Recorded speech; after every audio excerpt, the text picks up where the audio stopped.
আনাস রাদিয়াল্লাহু তাআলা আনহু বলেন, রাসূল সাল্লাল্লাহু আলাইহি সাল্লাম বলছেন যে আমি চাই লান আকুদা মা কওমিন ইয়াযকুরুনা বাদা সলাতি সুবহে, ফজরের পরে যারা তাসবিহ তাহলিল করে ওদের পাশে আমি বসবো, তাসবিহ তাহলিল করব, শুনব।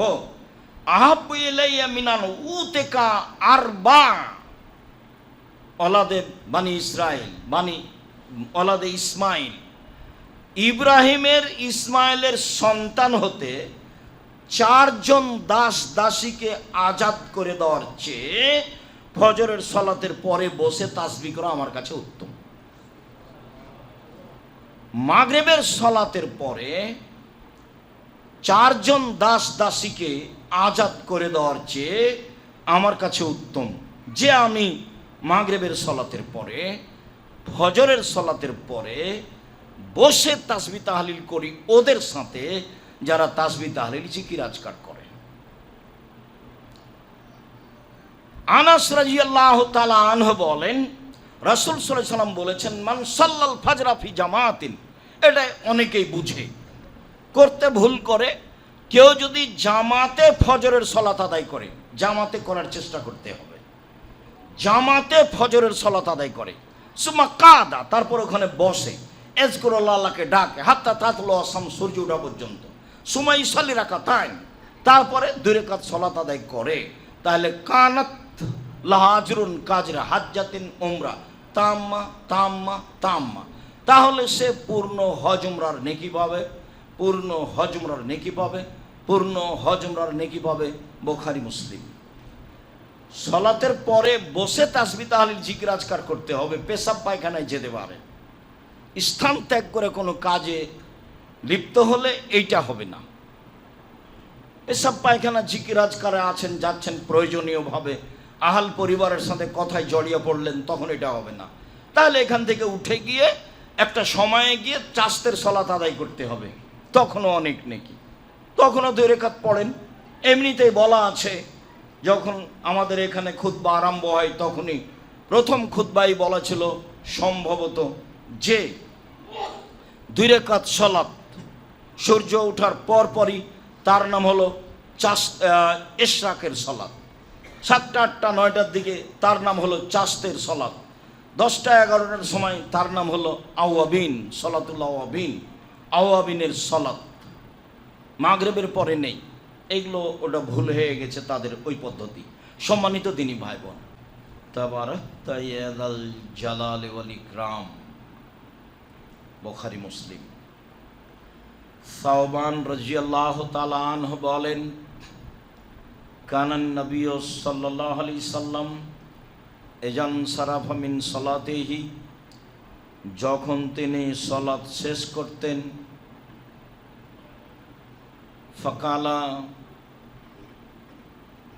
ইস্তাগফারা সালাসান, তখন তিনি 3 বার বলতেন, আস্তাগফিরুল্লাহ আস্তাগফিরুল্লাহ আস্তাগফিরুল্লাহ, আল্লাহর কাছে ক্ষমা চাই, আল্লাহর কাছে ক্ষমা চাই, আল্লাহর কাছে ক্ষমা চাই।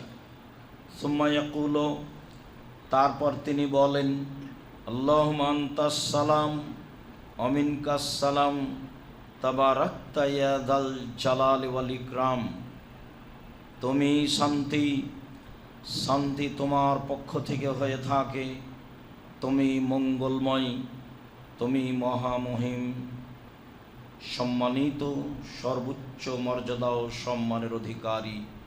বুখারী মুসলিম।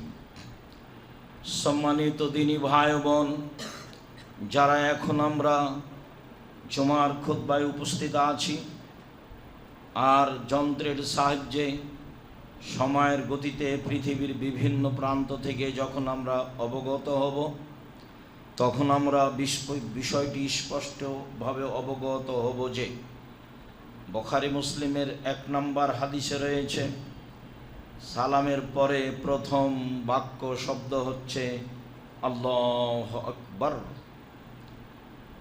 বুখারী মুসলিমের হাদিস দ্বারা দ্বিতীয় শব্দ প্রমাণ হচ্ছে আস্তাগফিরুল্লাহ, আস্তাগফিরুল্লাহ, আস্তাগফিরুল্লাহ।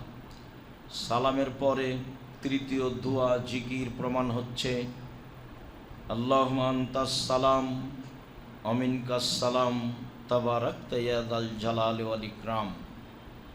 সম্মানিত দিনী ভাই বোন, যারা সৌদি আরব থেকে পড়াশোনা করে এসেছেন বা করছেন, শেখ আবদুল্লাহ বিন বাজ রাহিমাহুল্লাহ সহ অন্যান্য কিছু বিদ্বান মনে করেন সালামের পরে প্রথম জিকির হবে আস্তাগফিরুল্লাহ, আস্তাগফিরুল্লাহ, আস্তাগফিরুল্লাহ। কোরআন হাদিসের ফয়সালা অনুযায়ী ভারত, বাংলাদেশ, পাকিস্তানের বিদ্বানেরা দীর্ঘদিন থেকেই এই হাদিস থেকে বুঝেছেন প্রথম শব্দ হবে আল্লাহু আকবার, তারপরে হবে আস্তাগফিরুল্লাহ, আস্তাগফিরুল্লাহ, আস্তাগফিরুল্লাহ, তারপরে হবে আল্লাহুম্মা আনতাস সালাম ওয়া মিনকাস সালাম তাবারাকতা ইয়া যাল জালালি ওয়াল ইকরাম। আরও অন্যান্য বিবরণ অনুযায়ী বোঝা যায় আল্লাহর কাছে কিছু বলতে হলে প্রথমেই চাওয়া শোভনীয় নয়, প্রথমে তার প্রশংসা করতে হয়। আলহামদুলিল্লাহি রাব্বিল আলামিন, বিশ্বজগতের প্রতিপালকের প্রশংসা। আর রহমানির রাহিম, তিনি হচ্ছেন পরম দাতা দয়ালু। মালিক ইয়াউমিদ্দিন, তিনি হচ্ছেন বিচার দিনের মালিক। ইয়াকা না'বুদু, একমাত্র তোমার ইবাদত করি। ওয়া ইয়াকা নাস্তাইন, একমাত্র তোমার নিকটে সাহায্য চাই। তুমি আমার একটা কথা শোনো, ইহদিনাস সিরাতাল মুস্তাকিম, তুমি আমাকে সোজা, সঠিক, সহজ, সরল পথ দেখাও। এই দাবির ভিত্তিতে লম্বা সময় ধরে তার প্রশংসা করা হয়েছে। তার কাছে কিছু চাইলে, তার সাথে কিছু বলতে হলে আগে তার প্রশংসা করতে হয়, তারপরে মুহাম্মদ সাল্লাল্লাহু আলাইহি ওয়াসাল্লাম বলে দুরূদ পড়তে হয়, তারপরে তাকে কিছু বলতে হয়। একাধিক হাদিস দ্বারা প্রমাণিত মর্মে সালামের পরে এটাই সবচেয়ে সঠিক যে প্রথম জিকির হবে আল্লাহু আকবার, তারপরে হবে আস্তাগফিরুল্লাহ, আস্তাগফিরুল্লাহ, আস্তাগফিরুল্লাহ, তারপরে ধারাবাহিকভাবে জিকির আসবে। সম্মানিত দিনী ভাই বোন, দেশ বিদেশের দেশের সকল দিনী ভাই বোনকে আমরা চূড়ান্ত সঠিক বিষয়টি এভাবেই পেশ করলাম এবং এভাবেই সকল দিনী ভাই বোনকে আমল করার জন্য আন্তরিকভাবে অনুরোধ রইল। সম্মানিত দিনী ভাই বোন, মুগিরা ইবনে শুবা রাদিয়াল্লাহু তাআলা আনহু বলেন, কানা নবী সাল্লাল্লাহু আলাইহি ওয়াসাল্লাম ইয়াকুলু ফি দুবুরি কুল্লি সালাতিন মাকতুবা, আল্লাহ রাসূল প্রত্যেক ফরজ সালাতের পরে বলতেন, লা ইলাহা ইল্লাল্লাহু ওয়াহদাহু লা শারীকা লাহু লাহুল মুলকু ওয়া লাহুল হামদু ওয়া হুয়া আলা কুল্লি শাইইন কাদির, আল্লাহুম্মা লা মানিয়া লিমা আতাইতা ওয়া লা মু'তিয়া লিমা মানাতা ওয়া লা ইয়ানফাউ যাল জাদ্দি মিনকাল জাদ, লা ইলাহা ইল্লাল্লাহু ওয়াহদাহু লা শারীকা লাহু, আল্লাহ ছাড়া কোনো মাবুদ নেই, তার কোনো শরীক নেই, তিনি একক অদ্বিতীয়। লাহুল মুলকু ওয়া লাহুল হামদু, রাজত্ব তার, প্রশংসা তার। ওয়া হুয়া আলা কুল্লি শাইইন কাদির, সর্বময় ক্ষমতার মালিক তিনি, সর্বশক্তিমান তিনি। আল্লাহুম্মা লা মানিয়া লিমা আতাইতা, আল্লাহ তুমি যা দিবে তা কেউ ঠেকাতে পারবে না। তুমি যা মানুষকে দিতে চাও হিংসা বিদ্বেষ করে, বিরোধিতা করে, তাকেও আটকাতে পারে না। এই বাক্যটা খুব ভালোভাবে মনে রাখবেন, নইলে মানুষের বদনাম করতে করতেই জীবন যাবে। সারা জীবন মনে হবে সেই তো আমার এই কাজ করতে দেয়নি, সেই তো আমার চাকরিটা হতে দেয়নি, সেই তো আমার এই কাজটা হতে দেয়নি, সেই তো খুব খারাপ। সারা জীবন মানুষের কথা বলতে বলতে জীবন পার হয়ে যাবে, গেছেও তাই। রাসূল সাল্লাল্লাহু আলাইহি সাল্লাম বলেন, পৃথিবীর মানুষ মনে রেখো, আমি দোয়া বলে দিচ্ছি, আল্লাহুম্মা লা মানিয়া লিমা আতাইতা, হে আল্লাহ তুমি যা দিবে তা কেউ ঠেকাতে পারে না, ওয়ালা মুতিয়া লিমা মানাতা, আর তুমি যা দিবে না তা কেউ দিতে পারে না। এরকম কোনো মানুষের ক্ষমতা নেই। বাক্যকে এইভাবে বিশ্বাস করতে হবে। ওয়ালায়ান ফাউযাল জাদ্দ মিনকাল জাদ্দ, তোমার সামনে বিত্তশালীর অর্থ সম্পদ কোনো কাজে আসবে না। বুখারী মুসলিম। হে আল্লাহ তুমি যা দিবে তা কেউ ঠেকাতে পারে না, তুমি যা দিবে না কেউ তা দিতে পারে না, আর বিচারের মাঠে তোমার সামনে কোনো বিত্তশালীর অর্থ সম্পদ কোনো কাজে আসবে না। বুখারী মুসলিম। আমি তো এটা বিশ্বাস করি এবং আমি বাস্তব জীবনে সেটাই মনেও করি। বিশ্বাস আপনার জন্য একটু বলি, বাংলাদেশেও ঢাকা শহরে অনেকগুলো বড় বড় বিত্তশালী বড় বড় ব্যবসায়ী আছেন যারা সিগনেচার করতে জানে না। তার অধীনে অনেক মাস্টার ডিগ্রি পাস মানুষ, বিদেশ থেকে পড়ে আসা মানুষ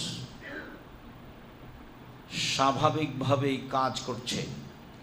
বিদ্যা দিয়ে বুদ্ধি দিয়ে রুজি হয় না, বিদ্যা দিয়ে বুদ্ধি দিয়ে কোনো কাজ করা যায় না, বিদ্যা দিয়ে বুদ্ধি দিয়ে চালাকি সতর্কতা দিয়ে কোনো কিছু অবলম্বন করা যায় না, এ কথাই ঠিক।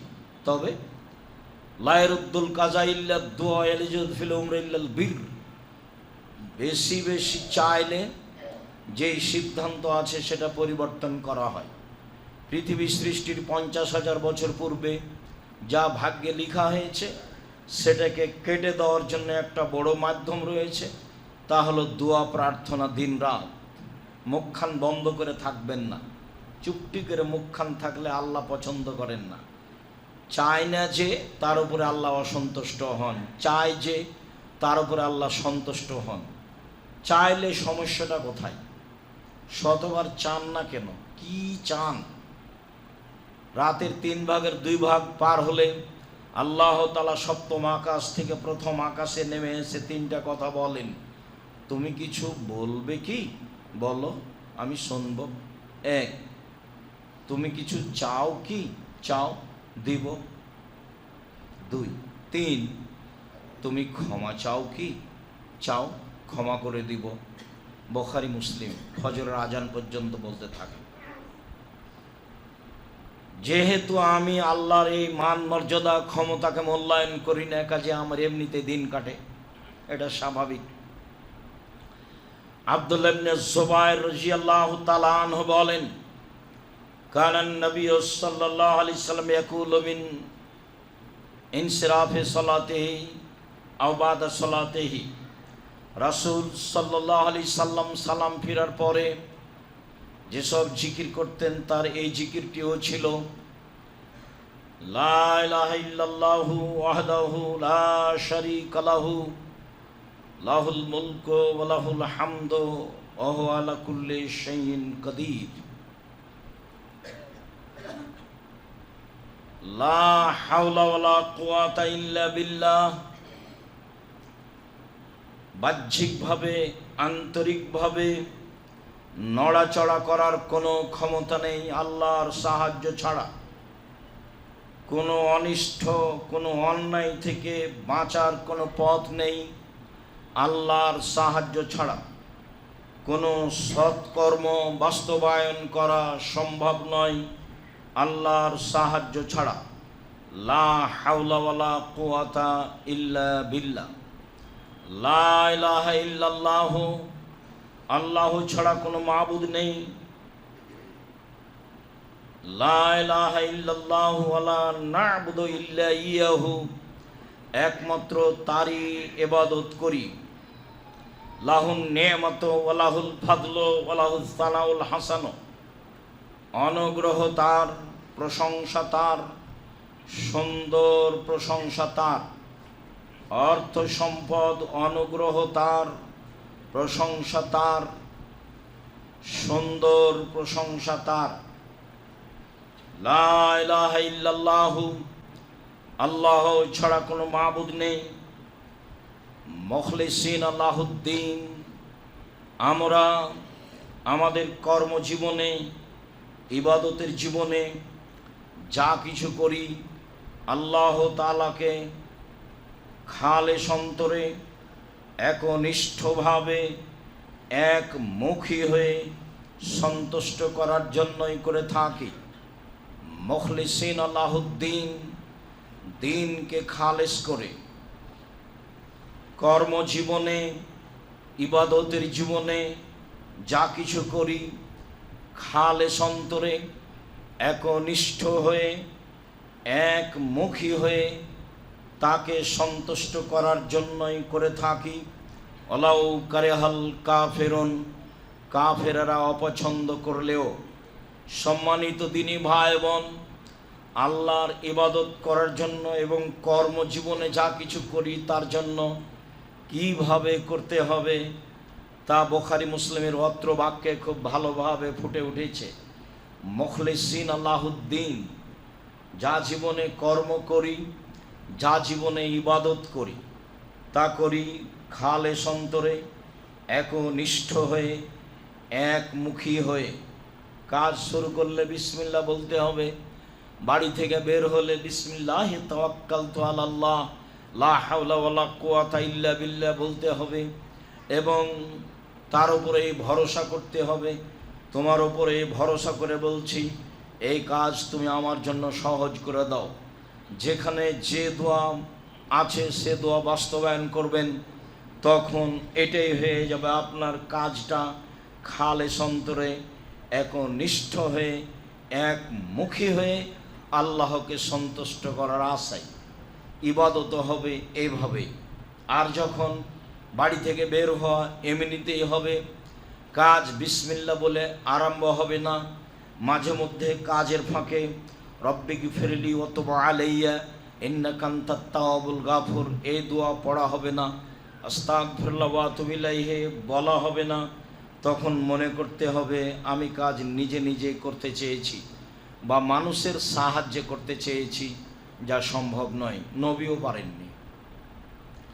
সুলাইমান আলাইহিস সালাম বলেছিলেন, অনেক স্ত্রী, রাতে সবার সাথে মিলিত হব, অনেক সন্তান হবে, শত্রুর বিরুদ্ধে লড়ব, ইনশাআল্লাহ ছিল না। তখন আল্লাহ বললেন, করো দেখি। কোনো পথ নেই। মুসা আলাইহিস সালাম বললেন, আমি যেতে পারবো না, অনেক সমস্যা। তা আল্লাহ বললেন, সব সমস্যা মেনে নিলাম, আমাকে ভুলে যায়ও না।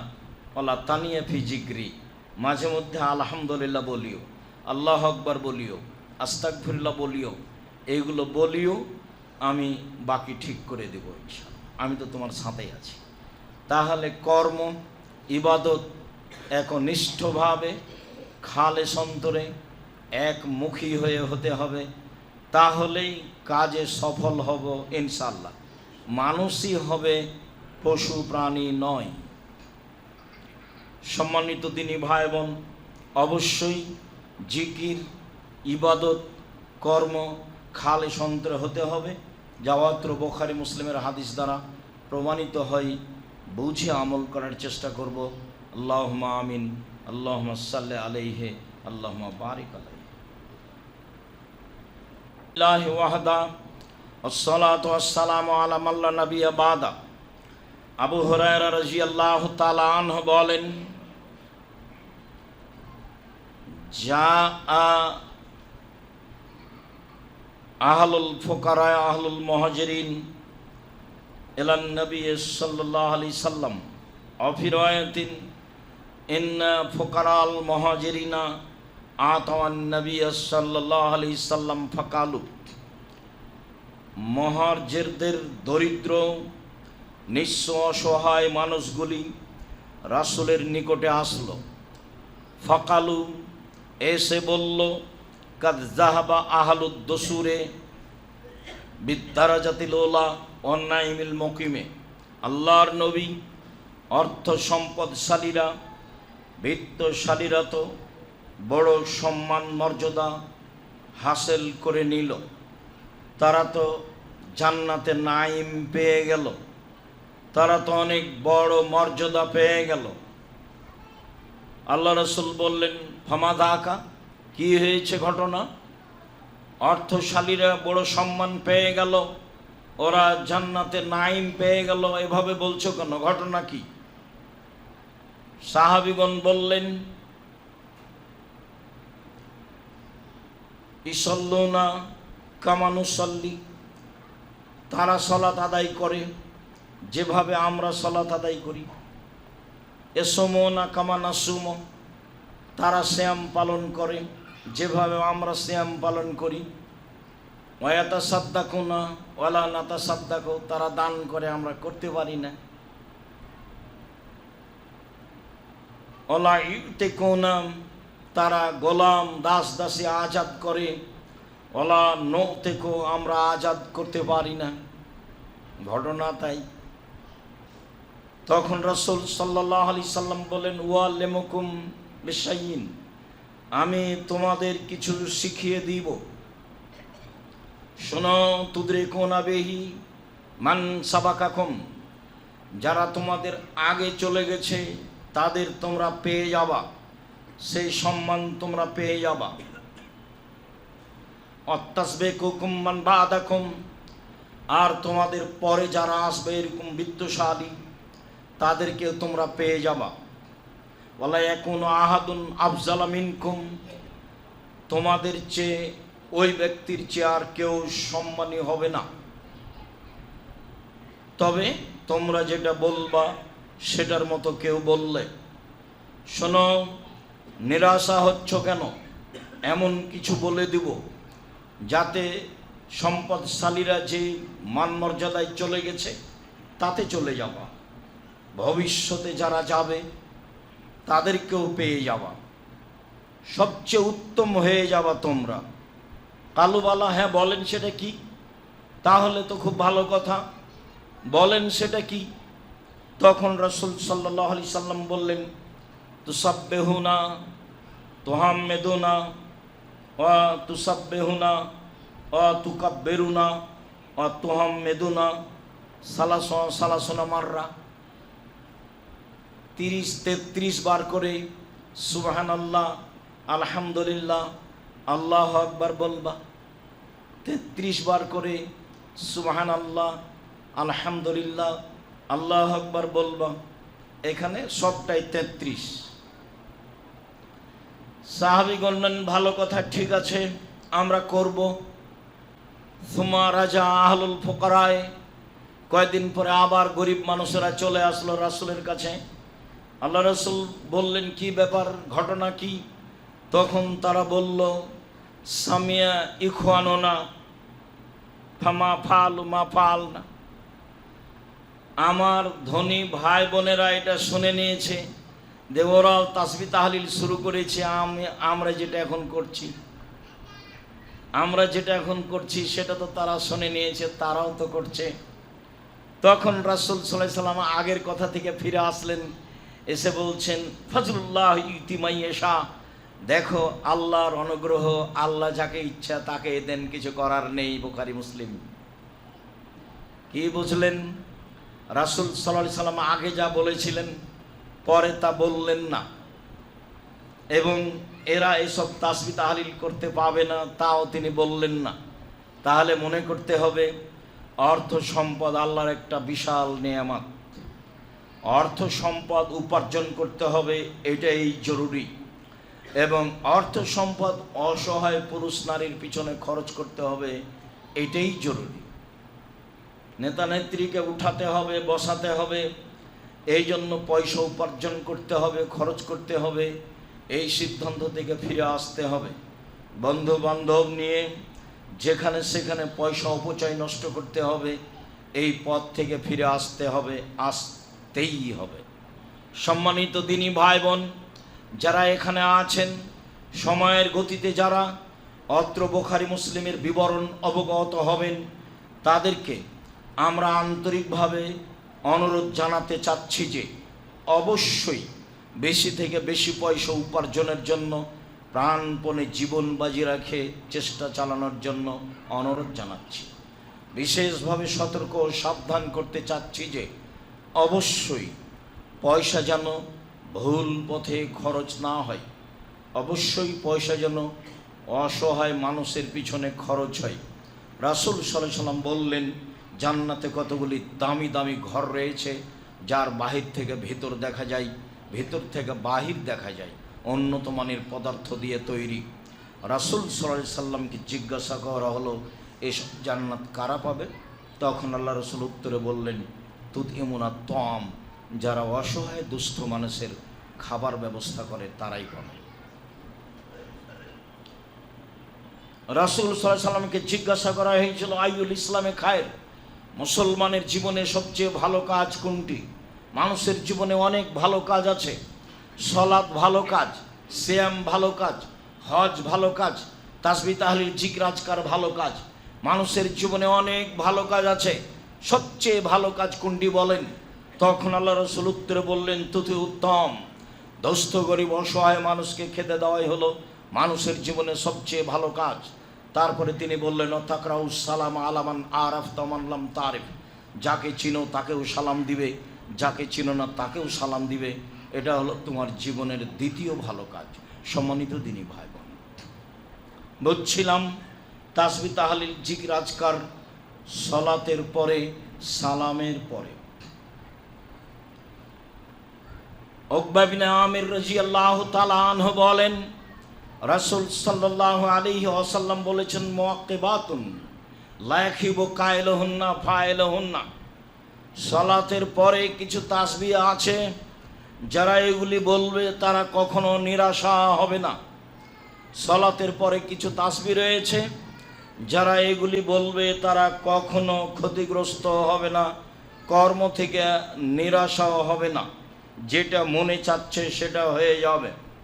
তা হলো সালাসওয়া সালাসিনা তাসবিহা, 33 বার সুবহানাল্লাহ, সালাসওয়া সালাসিনা তাহমিদা, 33 বার আলহামদুলিল্লাহ, আরবাওয়া সালাসোনা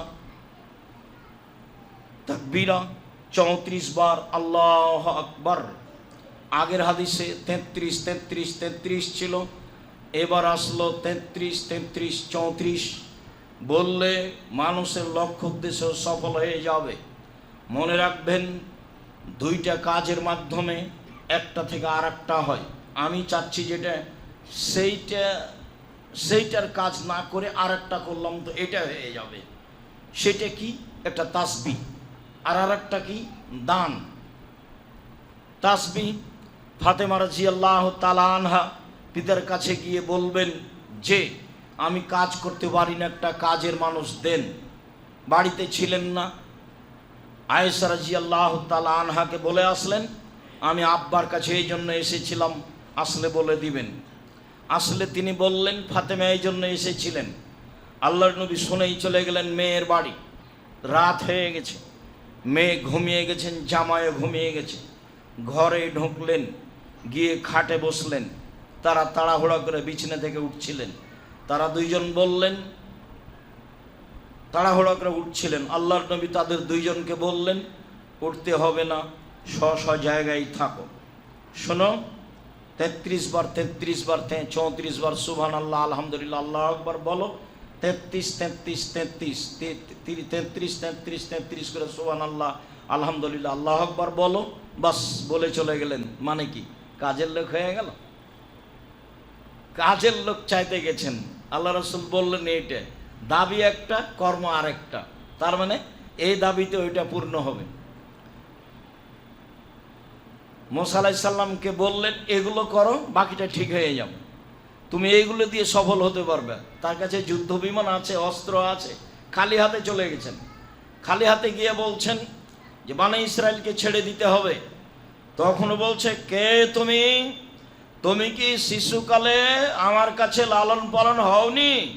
তুমি কি বহু বছর আমার মাঝে থাকোনি?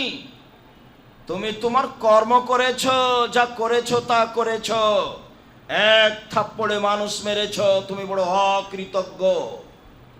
এক মুখে ফেরাউন এই কথা বলল। মুসা আলাইহিস সালাম বললেন, জি, আমি যা করেছি তা করেছি, আমি তখন ভুল পথে ছিলাম। আমি তোমার হত্যার ভয়ে দেশ ছেড়েছি। আল্লাহ আমার প্রতি দয়া করেছেন, আমাকে নবী করেছেন, জ্ঞানে গুণে পূর্ণ করেছেন। তুমি আমার প্রতি অনুগ্রহ করেছ, অনুগ্রহ করে তুমি খোঁটা দিয়েছ। এই সুবাদে তুমি বানী ইসরায়েলকে দাস দাসীতে পরিণত করেছ। তুমি বড় উদ্ধত স্বৈরাচার সীমা লঙ্ঘন করেছ। মুখের ওপরে মুসা আলাইহিস সালাম এ বক্তব্য দিলেন তার ওই বক্তব্যের মোকাবেলায়। সম্মানিত দিনী ভাই বোন, বলছিলাম তাসবিহ, সত্যিই তাসবিহ দিয়ে একটা থেকে আর একটা হয়। আবু হুরায়রা রাদিয়াল্লাহু তাআলা আনহু বলেন, রাসূল সাল্লাল্লাহু আলাইহি ওয়াসাল্লাম বলেছেন, মান সাব্বাহা বাদা সালাতিল মাকতুবা, কেউ যদি 33 বার সুবহানাল্লাহ বলে সালাতের পরে, 33 বার আলহামদুলিল্লাহ বলে সালাতের পরে, 33 বার আল্লাহু আকবার বলে সালাতের পরে, সুম্মা তামামাল মেয়া, তারপর 100 পূরণ করে দেয়, লা ইলাহা ইল্লাল্লাহু ওয়াহদাহু লা শারীকা লাহু লাহুল মুলকু ওয়া লাহুল হামদু ওয়া হুয়া আলা কুল্লি শাইইন কাদির, এই জিকির দিয়ে তাহলে হুত্তাত খাতায়াহু আও গোফেরা খাতায়াহু মান কানাত ওয়াইন কানাত মিসলা জাবাদিল বাহারে, সাগরের ফেনার সমপরিমাণ পাপ হলেও ক্ষমা করা হবে। বেশি থেকে বেশি পাপ। সাগরের ফেনা, আমরা তো অনেকে সাগরই দেখিনি, ফেনা দেখবো কি দিয়ে? তবুও চট্টগ্রাম গেলে কিছু বোঝা যায়। আর যখন বাতাস খুব জোরে চলে তখনই বা সাগরের ঢেউ কেমন হয়। সাগরের পাশে যারা থাকে যায় তারাই বুঝে সাগরের ঢেউ কেমন আর ফেনা কেমন।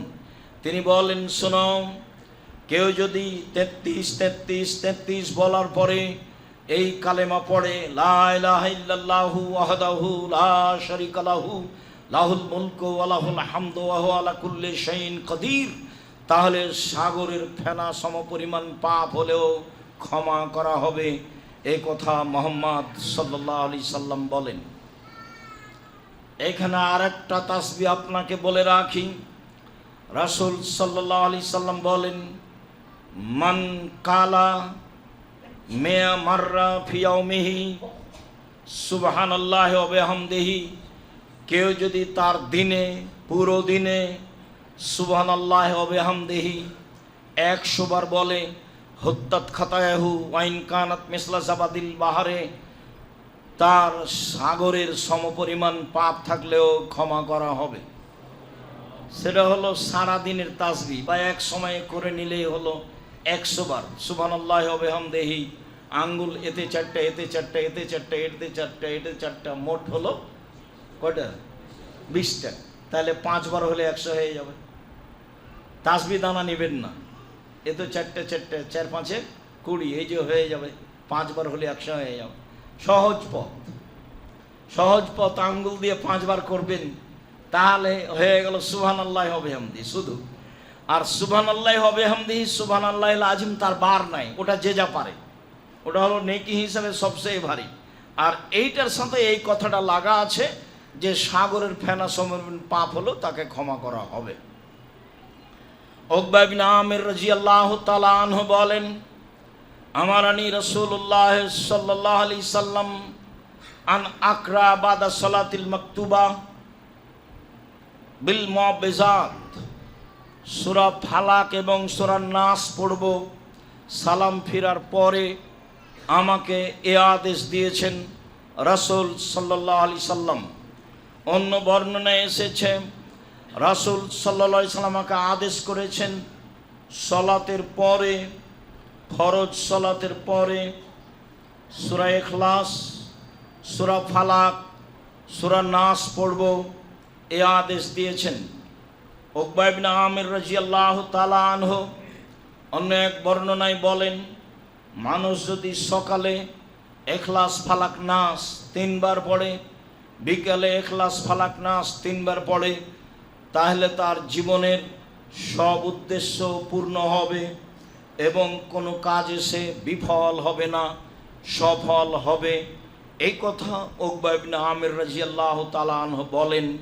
যে রাসূল সাল্লাল্লাহু আলাইহি সাল্লাম আমাকে এভাবে বলতে আদেশ করেছেন। সাদ রাদিয়াল্লাহু তাআলা আনহু কানা ইউআল্লিমু বানিহি বিহুলাইল কালিমা ওয়া ইয়াকুলু কানা নবী সাল্লাল্লাহু আলাইহি সাল্লাম ইয়াকুলু বাদা সালাতিল মাকতুবা। সাদ রাদিয়াল্লাহু তাআলা আনহু একটি দোয়া তার সন্তানকে শিখাতেন, যেই দোয়াটি রাসূল সাল্লাল্লাহু আলাইহি সাল্লাম সালাতের পরে বলতেন তা হচ্ছে আল্লাহুম্মা ইন্নী আউযু বিকা মিনাল জুবনে ওয়া আউযু বিকা মিনাল বুখলে ওয়া আউযু বিকা মিন আরদালিল উমরে ওয়া আউযু বিকা মিন ফিতনাতিদ দুনিয়া ওয়া আযাবিল কবরে। হে আল্লাহ, আমি তোমার কাছে বাঁচতে চাচ্ছি ভীরুতা হতে। হে আল্লাহ, আমি তোমার কাছে বাঁচতে চাচ্ছি কৃপণতা হতে। হে আল্লাহ, আমি তোমার কাছে বাঁচতে চাচ্ছি দুনিয়ার ফিতনা ফাসাদ ঝামেলা হতে। হে আল্লাহ, আমি তোমার কাছে বাঁচতে চাচ্ছি কবরের শাস্তি হতে।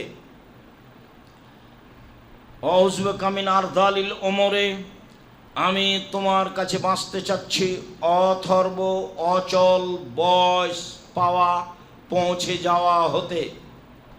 এক, তোমার কাছে বাঁচতে চাচ্ছি ভীরুতা হতে, কোনো কাজে পিছে হটা হবে না, সাহস করে ব্যবসা করতে হবে, সাহস করে কাজে নামতে হবে, সাহস করে যে কোনো কাজে আল্লাহর উপরে ভরসা করে নেমে যেতে হবে। হবে কি হবে না এত সন্দেহের মধ্যে থাকা হবে না, মানুষই কাজ করতে পারে, পদক্ষেপ নিয়ে আল্লাহর উপরে ভরসা করে কাজে নেমে যেতে হবে, নইলে আপনি ভীরু মানুষ। আউযু বিকা মিনাল জুবনে, আমি তোমার কাছে ভীরুতা থেকে বাঁচতে চাই, ভীরু হয়ে বসবাস করব কেন। আউযু বিকা মিনাল বুখলে, তোমার কাছে কৃপণতা থেকে বাঁচতে চাচ্ছি, কোনো দিন কৃপণতা ভিতরে ঢোকাবেন না। কেউ চেয়েছে সে মদ খায় গাঁজা খায়, বৃত্তশালী হোক না কেন, যেই হোক হাতিতে করে চড়ে থাক আর ঘোড়ায় চড়ে থাক, হাত পাতলে আপনি তাকে 2 টাকা 1 টাকা একটা কয়েন 5 টাকা দিয়ে দিবেন। আর যখন আপনি নিজে থেকে কাউকে দিবেন তখন তল্লাশি চালাতে হবে সে সঠিক আকীদার মানুষ কিনা, সে পরহেজগার মানুষ কিনা। এক সন্ধ্যে কাউকে খাওয়াতে হলে তল্লাশি চালাতে হবে সে পরহেজগার মানুষ কিনা। আল্লাহ রাসূল বলেছেন লা তুতিমু তা'আম ইল্লা বিল তাকি, পরহেজগার মানুষ ছাড়া যেন তোমার খাদ্য কেউ না খায়। ভিক্ষুক আম্মা সাইলা ফালা তানাহার, ভিক্ষুককে ধমক দিয়ে সরিয়ে দিবা না, সে যে হোক। তখন আল্লাহ ভিক্ষুক বলেছেন, হাত পাতে যারা তারাই ভিক্ষুক, হাত পাতে না যারা তারাই মিসকিন। আর খাদ্য দেওয়ার ব্যাপারে বৃত্তশালী হোক, আপনাকে ভালো লাগে, আপনি মনে করেন পরহেজগার মানুষ, চাচা হোক চাচি হোক দেশবাসী হোক আলেম ওলামা হোক, হয়তোবা বাংলাদেশের গতিতে এই সুবাদে মানুষ আলেম ওলামাকে দাওয়াত দিয়ে থাকেন। হয়তোবা এই বাপ মারা গেলে মক্তবের ওই মসজিদের ওই হিফজখানার ছেলেরাকে নিয়ে এসে পড়িয়ে নেন কোরআন তেলাওয়াত। আমি দুঃখিত, তারা তো প্রথমত অনেকেই শিরক বেদাতের সাথে জড়িত, তারা অনেকেই পড়ার সাথে সম্পৃক্ত নয়। আর আমি পূর্ব থেকে বলে আসছি সেখান থেকে একটু আরও বেশি হওয়া দরকার। আমি দীর্ঘ 90 সাল থেকে এদেশের মাটিতে দিন প্রচারে যা বুঝেছি তাতে শতকরা 95 জন বক্তা মিথ্যুক, শতকরা 98 জন মুফাসসির মিথ্যুক। ধর্মের নামে এসব কথা রাসূল সাল্লাল্লাহু আলাইহি ওয়াসাল্লাম বলেননি। সম্মানিত দিনী ভাই বোন, আমি আপনাকে আন্তরিকভাবে অনুরোধ জানাচ্ছি যে আপনি সব সময় আল্লাহর কাছে বাঁচতে চাইবেন কৃপণতা হতে। হোক না কেন একটা কয়েন, হোক না কেন 5টা টাকা, হোক না কেন 10টা টাকা, হোক না কেন 10 লক্ষ টাকা, সেটা যেটাই হোক না কেন, পরিস্থিতি সামনে আসলে 2 টাকা দিবেন, 1 টাকা দিবেন। গাড়িতে উঠলে আপনি ওইভাবে টাকা নিয়ে উঠবেন। আপনাকে আমি বলিনি যে আপনাকে এত টাকা দিতে হবে, আপনি আপনার সামর্থ্য অনুযায়ী দিবেন, কৃপণতা যেন ভিতরে না থাকে। বহুবার বলেছি, আল্লাহ রাসূল বলেন সবকে দান করতে হবে। সাহাবীগণ বললেন না পারলে কি করবে? তখন উত্তরে বলছেন মানুষের বাড়িতে কাজ করবে, কাজ করে যেটা পেয়েছে সেটা নিজে উপকৃত হবে এবং দান করবে। সাহাবীগণ বললেন কাজ করতে না পারলে কি করবে? তখন তিনি বলছেন অসহায় মানুষের সাহায্য করবে। তখন সাহাবীগণ বললেন অসহায় মানুষের সহযোগিতা করতে না পারলে কি করবে? তখন আল্লাহ রাসূল বলছেন তাহলে নিজেকে পাপ থেকে ঠেকিয়ে রাখবে, এইটাই তার জন্য সাদাকা। সাহাবীগণ নিচে নামতে থাকলেন, আল্লাহ রাসূল বলতে থাকলেন, হাদিস বুখারী মুসলিম। সম্মানিত দিনী ভাই বোন, 3 নম্বর বাক্যে বললেন, ওয়াউযু বিকা মিন আরযালিল উমর, আল্লাহ ওই বয়স তোমার কাছে চায় না যে বয়সে আর একজন আমাকে পেশাব পায়খানে নিয়ে যাবে। ওরকম বয়স আমি চাই না। দিন রাত বলতে হবে, প্রত্যেক সালাতের পরে সালাম ফিরার পরেও আগে বলতে অভ্যাস যেতে হবে, ওয়াউযু বিকা মিন আরযালিল উমর, আল্লাহুম্মা আউযু বিকা মিনাল জুবনি ওয়াউযু বিকা মিনাল বুখলি ওয়াউযু বিকা মিন আরযালিল উমর ওয়াউযু বিকা মিন ফিতনাতিদ দুনিয়া। ফিতনাতিদ দুনিয়াতে কত সমস্যা, শুধু খালি মেয়ে মানুষ ফিতনা, অর্থ সম্পদ ফিতনা, জমি জায়গা সম্পদ ফিতনা, মানুষজন ফিতনা, সমাজ ফিতনা, কত সমস্যা নেমে আসছে। সমস্যার পর সমস্যা, আরো সমস্যা মানুষের উপরে নেমে আসবে। ভূমিকম্প হবে, মানুষ সকালে সন্ধ্যায় ছিল মানুষ, সকালে হবে শোর বানর। সর্ব ধরনের সমস্যা নেমে আসবে মানুষের উপরে। এ কথাই মুহাম্মদ সাল্লাল্লাহু আলাইহি সাল্লাম বলেন, দুনিয়াবি ফিতনা থেকে তোমার কাছে বাঁচতে চাই এবং তোমার কাছে বাঁচতে চাই কবরের শাস্তি থেকে। রাসূল সাল্লাল্লাহু আলাইহি সাল্লাম এই দোয়া বলতেন সালাতে সালাম ফিরার পরে। এই কথা উকবা ইবনে আমির রাদিয়াল্লাহু তাআলা আনহু বলেন।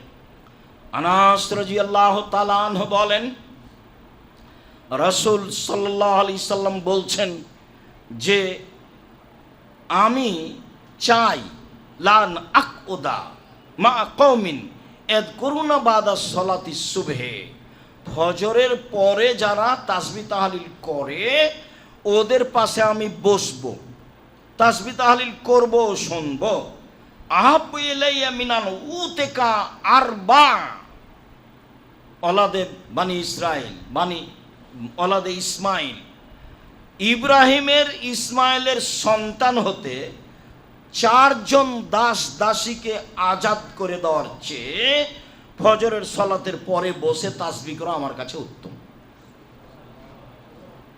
মাগরিবের সালাতের পরে 4 জন দাস দাসীকে আজাদ করে দেওয়ার চেয়ে আমার কাছে উত্তম যে আমি মাগরিবের সালাতের পরে ফজরের সালাতের পরে বসে তাসবিহ তাহলিল করি ওদের সাথে যারা তাসবিহ তাহলিল জিকির আজকার করে। আনাস রাদিয়াল্লাহু তাআলা আনহু বলেন, রাসূল সাল্লাল্লাহু আলাইহি সাল্লাম বলেছেন, মান সাল্লাল ফাজরা ফি জামাতিন। এটা অনেকেই বুঝে, করতে ভুল করে। কেউ যদি জামাতে ফজরের সালাত আদায় করে, জামাতে করার চেষ্টা করতে হবে, জামাতে ফজরের সালাত আদায় করে, সুমা কাদা, তারপর ওখানে বসে, এজকুরুল্লাহ, আল্লাহকে ডাকে, হাত্তা তাতলু আসাম, সূর্য ওঠা পর্যন্ত, সুমা ইসাল্লি রাকাতাইন, তারপরে 2 রাকাত সালাত আদায় করে, তাহলে কানাত লাহা আজরুন কাজরা হাজ্জাতিন উমরা তাম্মা তাম্মা তাম্মা, তাহলে সে পূর্ণ হজ উমরার নেকি পাবে, পূর্ণ হজ উমরার নেকি পাবে, পূর্ণ হজ উমরার নেকি পাবে। বুখারী মুসলিম। সালাতের পরে বসে তাসবিহ তাহলিল জিকির আজকার করতে হবে। পেশাব পায়খানায় যেতে পারে, স্থান ত্যাগ করে কোনো কাজে লিপ্ত হলে এইটা হবে না। পেশাব পায়খানা জিকির আজকারে আছেন, যাচ্ছেন প্রয়োজনীয়ভাবে, আহাল পরিবারের সাথে কথায় জড়িয়ে পড়লেন, তখন এটা হবে না। তাহলে এখান থেকে উঠে গিয়ে একটা সময়ে গিয়ে চাস্তের সালাত আদায় করতে হবে, তখনও অনেক নেকি, তখনও 2 রাকাত পড়েন। এমনিতেই বলা আছে, যখন আমাদের এখানে খুতবা আরম্ভ হয় তখনই প্রথম খুতবাই বলা ছিল সম্ভবত যে 2 রাকাত সালাত সূর্য ওঠার পরপরই তার নাম হলো ইশরাকের সালাত, 7টা 8টা 9টার দিকে তার নাম হলো চাস্তের সালাত, 10টা 11টার সময় তার নাম হলো আওয়াবিন, সালাতুল আওয়াবিন, আওয়াবিনের সালাত। মাগরিবের পরে নেই, এইগুলো ওটা ভুল হয়ে গেছে তাদের ওই পদ্ধতি। সম্মানিত দিনী ভাই বোন, উমামা বাহেলি রাদিয়াল্লাহু তাআলা আনহু বলেন, রাসূল সাল্লাল্লাহু আলাইহি ওয়াসাল্লাম বলেছেন, রাসূল সাল্লাল্লাহু আলাইহি ওয়াসাল্লামকে জিজ্ঞাসা করা হয়েছিল, আয়ুদ্দোয়া আসমাও, কোন সময় বেশি দোয়া কবুল হয়। দোয়ার বইটাতে দেখেন প্রথমে কোন কোন সময়ে দোয়া কবুল হয় তার সিরিয়াল দেওয়া আছে। ওই সিরিয়াল থেকে এখানে একটা আজকের আলোচনায় চলে এসেছে। জিজ্ঞাসা করা হয়েছিল কোন সময় মানুষের দোয়া কবুল হয়, তখন আল্লাহ রাসূল বলছেন জওফাল লাইলিল আখির, শেষ রাতে। বাদা সালাতিল মাকতুবা, ফরজ সালাতের পরে। তখন এক শ্রেণীর মানুষ ধরে নিয়েছে যে হাত তুলে দোয়া। আচ্ছা ঠিক আছে, হাত তুলে দোয়াই হোক, তাই কি সবাই মিলে? সবাই মিলে হলে তো ইবাদত, এটা প্রমাণ করতে হবে। প্রমাণ করতে না পারা গেলে সেটা বিদাত হয়ে যাবে। তখন মৌলানা সাহেব যত বড়ই হোক, তার পরকাল হারাবেই। শিরক আর বিদাতে মানুষের ইহকালও যায়, পরকালও যায়। শিরক আর বিদাতে মানুষের ইহকালও যায়, পরকালও যায়। মানুষের ধারণায় দুটাই নেকির কাজ, শিরকও নেকির কাজ, বিদাতও নেকির কাজ। মানুষের ধারণায় দুটাই নেকির কাজ, আর দুটারই নিজস্ব ক্ষমতা আছে। শিরক করলে আল্লাহকে অপমান করা হয়, আর বিদাত করলে রাসূলকে অপমান করা হয়। শিরক করলে আল্লাহকে খাটো করা হয়, আর বিদাত করলে রাসূলকে খাটো করা হয়। দুইজনের মান সম্মানের হানি হয়। এই জন্য এই পাপের নিজস্ব ক্ষমতা আছে। শিরক করলে অতীতের নেকি বাতিল হবে, বিদাত করলে আর ইবাদত কবুল হবে না। যেটুকু করবেন রাসূল সাল্লাল্লাহু আলাইহি ওয়াসাল্লাম থেকে প্রমাণিত হতে হবে। এখানে দুই সময়ে দোয়া কবুল হয় বলে উল্লেখ করা হয়েছে। তার একটি হচ্ছে সলাতের পরে, ফরজ সলাতের পরে হোক। ফরজ সলাতের পরে যেসব তাসবিহ আছে সিরিয়াল বলবেন। এখানে একটা হাদিস এসেছে যে সালাম ফিরার পরে একটা লোক দাঁড়িয়ে গেছিলেন। ওমর রাদিয়াল্লাহু তাআলা তার কাঁধে হাত দিয়ে জোর করে বসিয়ে দিলেন, দিয়ে বললেন, এই পূর্বের মানুষেরা ধ্বংস হয়েছে, সালাম ফেরার পরে দাঁড়িয়ে গিয়ে আর এক সলাত আরম্ভ করত, দুই সলার মধ্যে পার্থক্য করতো না। এখন তো অনেকে আরম্ভ করে না আর এক সলাত, সালাম ফেরার পরে উঠে দৌড়াচ্ছে। আজ তো কোর্টের দিন নয়, শুক্রবারে কি কোর্ট চলে বাংলাদেশে? তো এত তাড়াহুড়া হলো কেন? আপনি যখন চট করে উঠেন তখন আমিও অবাক হই, কেন এটা? আপনার এই গতি কেন? পরে এসে আগে যেতে চান কেন? এটা আবার মুনাফিকি লক্ষণ। মসজিদে থাকতে ভালো লাগে না? আহাবুল বেলাদে মাসাজেদোহা অবগাজুল বেলাদে আসওয়াকহা, বুখারী মুসলিম। সবচেয়ে উত্তম জায়গা মসজিদ, সবচেয়ে নিকৃষ্ট জায়গা বাজার। বাজারে থাকতে ভালো লাগে কেন? যেতে ভালো লাগে কেন? মহিলা মানুষের তো কোনো প্রশ্নই আসে না। মহিলা মানুষ যাবে কেন? ওর স্বামী নেই, ওর বাপ নেই, ওর শ্বশুর নেই, ওর ভাই নেই, ওর দেবর নেই, ওর ভাসুর নেই, ওর বোনের ছেলে নেই, ওর ভাইয়ের ছেলে নেই, সব মরে গেছে, একাই বেঁচে আছে দুনিয়াতে। তাই তাকে বাজার যাওয়া লাগে? নগ্ন পোশাক পরে, আঁটো-সাঁটো পোশাক পরে, ভ্যানিটি ব্যাগ ঘাড়ে করে চলে যায়। কি বুঝাতে চায় ও? কি বুঝাতে চায়? আপনাকে কেমন লাগে? আপনি কি মনে করেন শিক্ষিত না? ভুল হিসাব। ইন্নামা ইয়াতাযাক্কারু উলুল আলবাব। জ্ঞানী মানুষেরা উপদেশ গ্রহণ করে।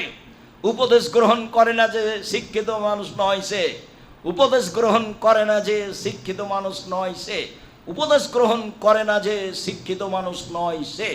অতএব এরা শিক্ষিত নয়, এরা জাতির জন্য অকল্যাণ। মা তারাক্তুবাদি ফিতনাতান আযারাল রিজাল মিনান নিসায়ে। আমার জীবন আমি ছাড়িনি কোনো বস্তু যেটা পুরুষের জন্য বেশি বিপজ্জনক হতে পারে নারীদের চেয়ে। আমার জীবন আমি ছাড়িনি কোনো বস্তু যেটা পুরুষের জন্য বেশি বিপজ্জনক হতে পারে নারীদের চেয়ে। আমার জীবন আমি ছাড়িনি কোনো বস্তু যেটা পুরুষের জন্য বেশি বিপজ্জনক হতে পারে নারীদের চেয়ে। বুখারী মুসলিম। তিনি বলছেন, ইন্নাল মারাতা তুকবিলু ফি সূরাতি শয়তান ওয়া তুদবিরু ফি সূরাতি শয়তান। মহিলা শয়তানের ভেষ ধরে আসে, শয়তানের ভেষ ধরে যায়। মহিলা শয়তানের ভেষ ধরে আসে, শয়তানের ভেষ ধরে যায়। রাসূল সাল্লাল্লাহু আলাইহি সাল্লাম কি খাদিজাকে এভাবে বললেন? রাসূল সাল্লাল্লাহু আলাইহি সাল্লাম কি মারিয়া আয়েশা রাদিয়াল্লাহু তাআলা আনহাকে এভাবে বললেন? ভুল হিসাব। ওর মান সম্মান যেখানে আছে সেটা করলেই হবে। মান সম্মান সহজ। 5 ওয়াক্ত সালাত, রমজান মাসের সিয়াম। স্বামীকে মূল্যায়ন করা মানে বাড়িকে হেফাজতে রাখা। স্বামীর অর্থ সম্পদকে কন্ট্রোলে রাখা। একাধিক হাদিস দ্বারা প্রমাণিত। আপনি তো আপনার স্ত্রীকে বিশ্বাসই করতে পারেন না, যার কারণে বেতনের টাকা আপনি ভিন্ন জায়গাতে গিয়ে রাখেন, তালা মেরে রাখেন, কেননা আপনি আপনার বউকে বিশ্বাস করতে পারেন না। আর ঘটনাও তাই। এইরকম চরিত্র থাকলে হবে কি? আল্লাহ রাসূল বলছেন, স্বামীকে মান্য করা মানে কি? স্বামীকে মান্য করা মানে দিন রাত পা টিপে দিতে হবে? এটার মানে কি স্বামীকে মান্য করা? স্বামীর অর্থ সম্পদ, বাড়ি ঘর, ছেলে মেয়ে সব সুন্দরভাবে সুন্দর করে কন্ট্রোলে রাখা, তার নাম স্ত্রী। তাহলে জান্নাত সহজ। অশ্লীল কাজে লিপ্ত না হওয়া। স্বামীকে মান্য করা মানে পুরো সংসারটা তার উপরে চাপানো আছে, তাকেই দেখতে হবে। অর্থ সম্পদ, বাড়িতে যা কিছু আছে, ছেলে মেয়ে সব কিছু তার চোখের উপরে থাকবে, তার নখদর্পণে থাকবে, তার নাম স্ত্রী। তখন তার জন্য জান্নাত সহজ। সম্মানিত দিনী ভাই বোন, রাসূল সাল্লাল্লাহু আলাইহি ওয়াসাল্লাম বললেন, সলাতের পরে, ফজরের সলাতের পরে আর মাগরিবের সলাতের পরে, একাধিক দিন বলেছি তাসবিহ আসরের পরে আর ফজরের পরে, আর এই হাদিসটাও সহি, এটা এসেছে মাগরিবের পরে আর ফজরের পরে। এটা আবার মানুষের জন্য সহজ। আসরের পরে তাসবিতে থাকা খুব কঠিন আছে, মানুষ তখন হাটে বাজারে যায়, অনেক কথার মধ্যে থাকে। তবে যদি তার তাসবিহকে সে ফজরের পরে নিয়ে চলে যায় আর মাগরিবের পরে নিয়ে চলে যায়, তাহলে কোনো সমস্যা নেই, হাদিস দ্বারা প্রমাণিত হয়। তার এইটা একটা, রাসূল সাল্লাল্লাহু আলাইহি ওয়াসাল্লাম বলেন, কেউ যদি ফজরের পরে মাগরিবের পরে বলে লা ইলাহা ইল্লাল্লাহু ওয়াহদাহু লা শারীকা লাহু লাহুল মুলকু ওয়া লাহুল হামদু বিয়াদিহিল খায়রু ইহয়ি ওয়া ইউমীতু আশারা মাররাত, 10 বার, একটু বেশি হলো, কিন্তু বেশি হলো বিয়াদিহিল খায়র, লা ইলাহা ইল্লাল্লাহু ওয়াহদাহু লা শারীকা লাহু, আল্লাহ ছাড়া কোনো মাবুদ নাই, তিনি এক, তার কোনো অংশীদার নেই। লা শারীকা লাহু ওয়া লাহুল হামদু, তার প্রশংসা, তারই রাজত্ব। বিয়াদিহিল খায়রু, সব কল্যাণ তার হাতে। ইহয়ি ওয়া ইউমীতু, তিনি মারতে পারেন, জীবিত করতে পারেন 10 বার। তাহলে সকালে 10 বার, সন্ধ্যায় 10 বার। কি হবে তখন? আল্লাহ রাসূল বলছেন যে কুতিবা লাহু বিকুল্লি ওয়াহিদাতিন আশারা হাসানাতিন, একবার সমান 10 নেকি, মুহিয়াতানহু আশারা খাতিয়াতিন, একবার সমান 10 পাপ মিটানো হবে। আর রফেলাহু আশারু দারাজাতিন, একবার সমান 10টা মান বেশি করে দেওয়া হবে। 3 হিরজান মিন কুল্লি মাকরুহিন, যত অপছন্দ কথা ও কর্ম আছে সব থেকে আল্লাহ বাঁচিয়ে দিবেন, হেফাজতে রাখবেন। 4 মিন কুল্লি শয়তানির রাজিম, ও শয়তান থেকে নিরাপদে থাকবে। 5 লা ইয়াহিল্লু বিযাম্মিন আইয়ুদরাকাহু ইল্লা শিরক, শিরক ব্যতীত তার শাস্তি হবে না। মনে থাকবে কি আজকের খুতবার এটাই শেষ হাদিস, আরও সময় থাকতে পারে, পরবর্তী জুমায় আমরা সকল সন্ধ্যার তাসবিতে যাব, তখন আরও থাকতে পারে। সম্মানিত দিনী ভাই বোন, আবার একটু বুঝেন তো, মাগরিবের পরে, ফজরের পরে লা ইলাহা ইল্লাল্লাহু ওয়াহদাহু লা শারীকা লাহু লাহুল মুলকু ওয়া লাহুল হামদু ওয়া হুয়া আলা কুল্লি শাইইন কাদির, এটুকু তো মুখস্থই আছে। আর একটু যেটুকু বাড়ালাম, এই হাদিসে এসেছে, সেটুকু আপনার ভারী নয়। বিয়াদিহিল খায়রু ইহয়ি ওয়া ইউমীতু, জীবিত রাখতে পারেন, মারতে পারেন, মানে এটা তার ক্ষমতার মধ্যে রুখে দেওয়া হয়েছে, এই জন্য এত দাম। ইহয়ি ওয়া ইউমীতু, সব কল্যাণ তার হাতে, তিনি মারতে পারেন, জীবিত করতে পারেন। 10 বার সকালে, 10 বার সন্ধ্যায়। যারা একটু অবসর সময়ে থাকেন তারা বলেন, ছেলে মেয়ে তো এখন কাজ ব্যবসা বাণিজ্য করছে, আপনি কেন খালি চা খানার আড্ডা পিটেন? আপনার এই অভ্যাস কেন? ছেলেরাকে তো খারাপ লাগে, মেয়েরাকে তো খারাপ লাগে, কেন গিয়ে দোকানে বসে থাকেন? হিসাব করেন না? আর আমি তো আপনাকে বারবার বলেছি মুসলমান বসে খেতে পাবেন, আপনিও ব্যবসা করেন। আপনি বাড়িতে একটা ছোট্ট ব্যবসা করবেন, বসে থাকা হবে না। আপনি বলবেন ছেলেরাকে, এই শোনো, তোমাদের টাকা নিয়ে আমি দান করবো নাকি? আমি টাকা ইনকাম করেছি দান করার জন্য, তোমরা যা করছো করো। তোমরা যেটা আমাকে খাওয়ার জন্য দাও সেটা আমি কিছু রেখে রেখে দান করে দিই। আমি বুঝি আমার সময় শেষ, যা করেছি করেছি, শ্বাস বন্ধ হয়ে গেলে পৃথিবীর সাথে আর কোনো যোগাযোগ নেই, একেবারেই যোগাযোগ নেই। সম্মানিত দিনী ভাই বোন, মরণকে হিসাব করে তাসবিহ তাহলিল জিকির আজকার করবেন।